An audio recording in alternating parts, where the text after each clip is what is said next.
Bom, uma pergunta é necessária. Quem ganhou a eleição do dia 30 de outubro? Antes que a minha pergunta gere ruído com a Justiça Eleitoral, não questiono aqui o vencedor formal do pleito, mas sim qual Lula venceu a eleição. O petista raiz, que fala apenas para seu partido e é capaz de provocar o pavor, derrubando o Ibovespa e fazendo o dólar disparar, desvalorizando o real? Ou o Lula que atraiu apoio de economistas que defendem a responsabilidade fiscal, como os dos governos tucanos, que ele criticava?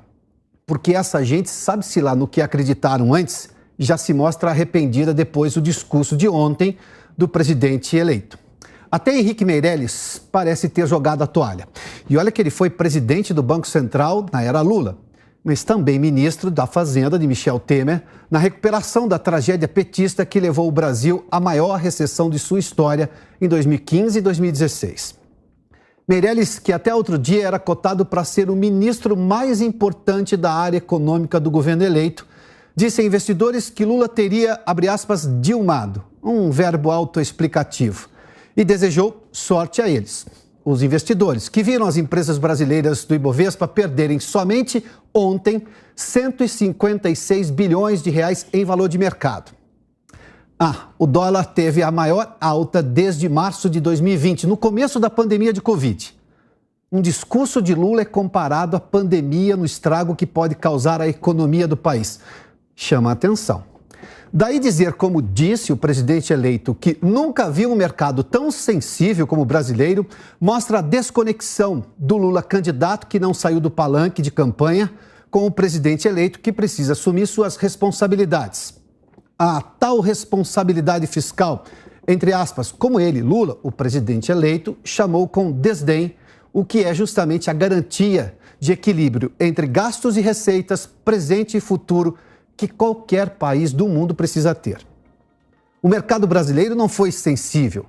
Só foi claro em dizer que governos com gastança sem austeridade são uma volta ao passado que ninguém mais quer.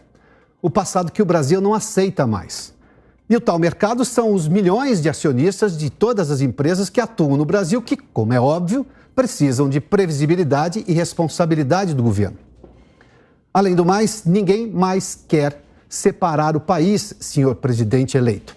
Por isso, dizer que o mercado seria, abre aspas, sensível a colocar pobre no orçamento, fecha aspas, é a cara de quem aposta na separação entre brasileiros e também de governo que não sabe administrar nada sem muito dinheiro.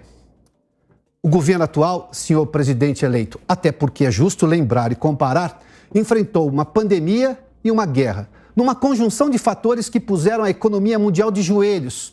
Mesmo assim, criou auxílios e reduziu a pobreza ao menor índice histórico, segundo o Banco Mundial.